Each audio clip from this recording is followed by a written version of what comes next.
en 1947. El hombre más condecorado de la historia de la exploración polar volvió de la Antártida antes de tiempo, meses antes de lo previsto, con bajas que nunca fueron explicadas, con equipos destruidos que nunca fueron mostrados, y con una declaración a la prensa chilena que debería haber sido noticia mundial, pero que desapareció del mapa en cuestión de días.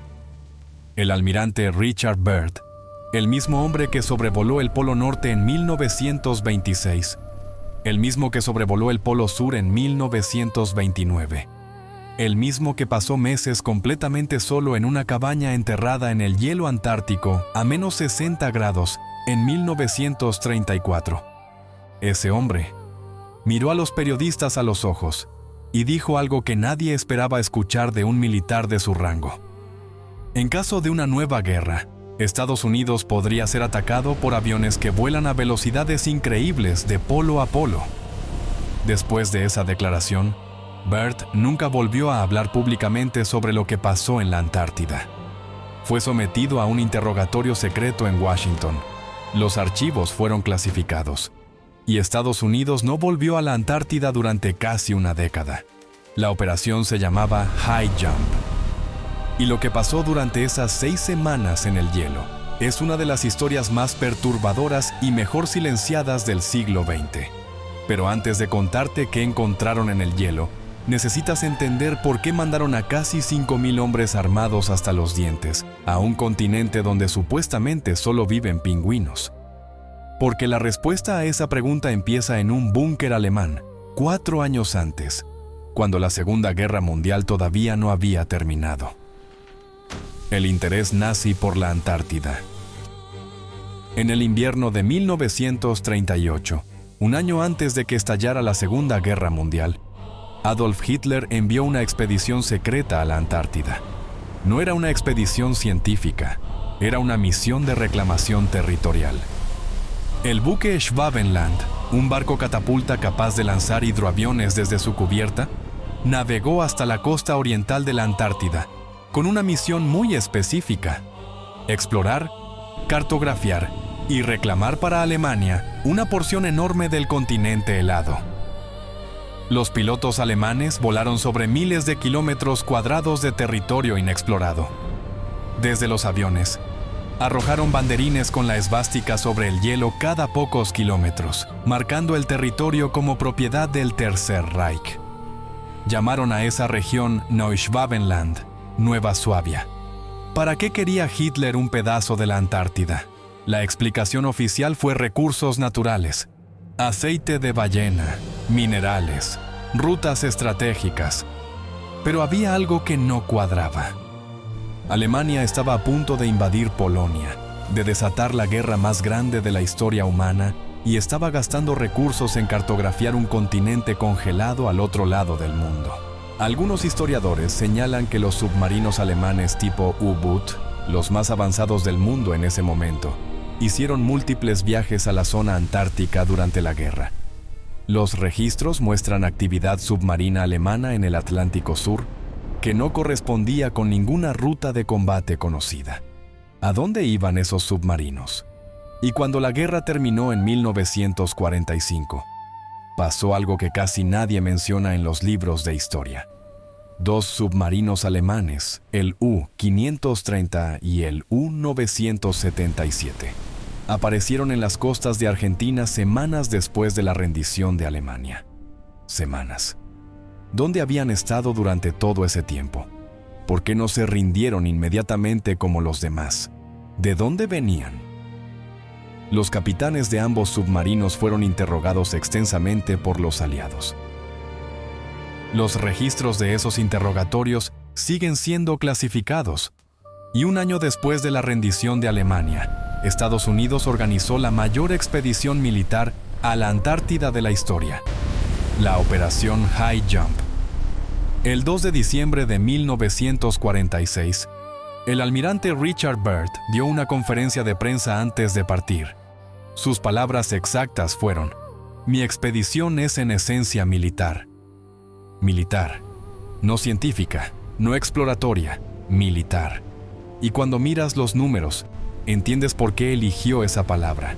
4.700 hombres, 13 barcos de guerra, incluyendo un portaaviones, el USS Philippine Sea, un submarino, el USS Zenith, destructores, rompehielos, buques de transporte, buques tanque, 25 aviones, incluyendo aviones de reconocimiento de largo alcance y helicópteros, bombas de profundidad, armamento pesado, equipamiento militar de combate. ¿Para explorar un continente de hielo donde no vive nadie? La expedición estaba planeada para durar entre 6 y 8 meses. Se había descartado expresamente la participación de observadores extranjeros. Era una operación cerrada, clasificada, militar en su diseño y en su ejecución. La fuerza fue dividida en 3 grupos que convergerían sobre la Antártida desde diferentes direcciones. Un grupo oriental, un grupo occidental y un grupo central que establecería la base de operaciones, Little America 4, en la plataforma de hielo de Ross. El almirante Byrd lideró personalmente la operación. A sus 58 años, este hombre había pasado más tiempo en los polos que cualquier otro ser humano vivo. Conocía el hielo, conocía el frío, conocía el peligro.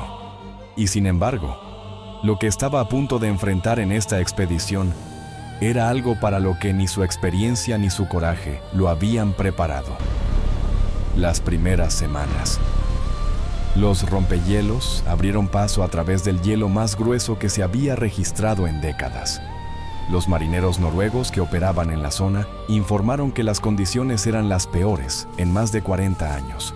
Los aviones DC-3 adaptados con esquís fueron lanzados desde el portaaviones con la ayuda de cohetes auxiliares porque la cubierta de vuelo era demasiado corta para un despegue convencional. Imagina eso. Aviones de transporte militar despegando de un portaaviones con cohetes pegados debajo de las alas, en medio del océano más hostil del planeta, a temperaturas de menos 50 grados. En las primeras 2 semanas, los aviones tomaron más de 70,000 fotografías aéreas. 70,000. Estaban cartografiando el continente metro por metro, como si estuvieran buscando algo específico. Y entonces, todo cambió. Lo que pasó después. La línea oficial dice que la expedición fue un éxito y que regresaron antes de tiempo debido a las condiciones climáticas adversas y la llegada temprana del invierno antártico. Pero esa explicación no cuadra.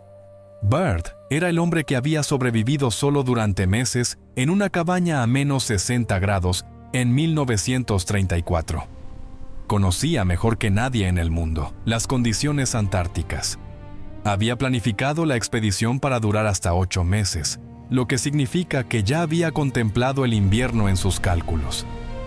Algo pasó que obligó a la mayor fuerza militar expedicionaria jamás enviada a la Antártida a retirarse en 6 semanas, no en 6 meses. En 6 semanas. Se perdieron aviones, se perdieron helicópteros. El submarino Zenith sufrió daños severos en el casco que oficialmente se atribuyeron al hielo, pero que algunos reportes describen como abolladuras que no correspondían con impactos de hielo convencionales. Hubo bajas humanas. Los números exactos nunca fueron revelados públicamente. Los militares llamaron a los incidentes desafortunados accidentes. La prensa estadounidense recibió información mínima. La operación fue oficialmente declarada un gran éxito, pero fue la declaración de Byrd a la prensa chilena, publicada en el periódico El Mercurio el 5 de marzo de 1947, la que encendió todas las alarmas. El almirante habló de un nuevo enemigo, capaz de volar de polo a velocidades increíbles. Habló de la necesidad urgente de que Estados Unidos tomara medidas de protección. Habló como un hombre que había visto algo que lo había cambiado para siempre. Esa entrevista fue publicada en Chile. Nunca fue confirmada por las autoridades estadounidenses. Nunca fue publicada en la prensa norteamericana. Y Byrd nunca volvió a hablar públicamente sobre la operación High Jump. El silencio. Cuando Byrd regresó a Washington, no fue recibido como un héroe. Fue recibido como un problema. Lo sometieron a un interrogatorio secreto. No una entrevista, no un reporte. Un interrogatorio. Al hombre más condecorado de la exploración polar estadounidense, lo sentaron en una sala y le hicieron preguntas que nunca se hicieron públicas. Después de ese interrogatorio, los archivos de la operación High Jump fueron clasificados. El acceso a la información fue restringido. Y Estados Unidos, la mayor potencia militar del mundo, se retiró de la Antártida durante casi una década. ¿Por qué? ¿Qué encontraron que justificara semejante repliegue? ¿Qué vio Bart que hizo que el gobierno más poderoso del mundo decidiera que era mejor no volver? Lo que dicen los archivos desclasificados. Décadas después, tras el colapso de la Unión Soviética en 1991, el KGB liberó archivos clasificados que supuestamente contenían un informe de inteligencia soviético sobre la operación High Jump. Según estos documentos, un agente soviético infiltrado en la Marina estadounidense habría obtenido información clasificada sobre lo que realmente ocurrió en la Antártida y la habría enviado a Moscú. Un documental ruso de 2006 presentó por primera vez este supuesto informe al público. Lo que describía era una expedición militar que se encontró con algo que no esperaba, algo que los superaba tecnológicamente de una manera que no podían explicar ni combatir. ¿Son estos informes auténticos? ¿O son desinformación soviética diseñada para desestabilizar a Estados Unidos durante la Guerra Fría? Esa pregunta sigue sin respuesta definitiva. Pero lo que sí es un hecho es que la operación High Jump fue la expedición militar más grande jamás enviada a un continente supuestamente deshabitado, que regresó meses antes de lo previsto, con bajas no explicadas, con un almirante silenciado y con archivos clasificados durante décadas. El hombre después del hielo. Richard Byrd nunca fue el mismo después de High Jump. El hombre que había desafiado ambos polos, que había sobrevivido solo en la oscuridad antártica durante meses, que había volado sobre territorios que ningún ser humano había visto jamás. Ese hombre volvió de su última gran expedición como una sombra de lo que fue. Participó en una última expedición a la Antártida, en 1955 a 1956, la operación Deep Freeze, pero su rol fue más ceremonial que operativo. Los que lo conocieron dicen que nunca se recuperó del todo, no físicamente, sino espiritualmente. Algo cambió dentro de él después de High Jump, algo que nunca pudo o nunca quiso contar. Murió el 11 de marzo de 1957 en su casa de Boston, a los 68 años. Se llevó sus secretos a la tumba. Y la Antártida, el continente más grande, más frío, más misterioso y más inexplorado del planeta, sigue ahí, cubierta por una capa de hielo de hasta 4 kilómetros de espesor, con temperaturas que llegan a menos 89 grados, con zonas que ningún ser humano ha pisado jamás, con un tratado internacional firmado en 1959, que prohíbe cualquier actividad militar en todo el continente. ¿Por qué? ¿Por qué firmarían las mayores potencias del mundo un tratado para proteger un continente donde supuestamente no hay nada más que hielo y pingüinos? Lo que nadie te dice. Y aquí es donde esta historia deja de ser sobre un almirante y una expedición y empieza a ser sobre algo mucho más grande. La Antártida es el único continente del planeta donde ningún país puede hacer lo que quiera. Es el único lugar de la Tierra donde está prohibida la explotación de recursos. Es el único territorio donde las potencias militares más grandes del mundo acordaron no enviar armas. En un mundo donde los países se pelean por cada metro cuadrado de tierra, por cada gota de petróleo, por cada mineral, hay un continente entero que todos decidieron dejar en paz. ¿Generosidad? ¿Conciencia ambiental? ¿O hay algo ahí que todos saben que no deben tocar? 70,000 fotografías tomadas en 2 semanas durante la operación High Jump. La inmensa mayoría sigue clasificada. 4,700 hombres que participaron en la expedición. Casi todos juraron secreto. Un almirante que habló una vez y fue silenciado para siempre. No sabemos qué encontró Byrd en el hielo. Quizás nunca lo sepamos. Pero lo que sí sabemos es que el hombre que más tiempo había pasado en la Antártida, el hombre que mejor la conocía, el hombre que la había explorado más que ningún otro ser humano en la historia. Volvió de su última expedición y dijo que había encontrado algo que cambiaba todo. Y el gobierno más poderoso del mundo le dijo: cállate, si eso no es visceral, nada lo es.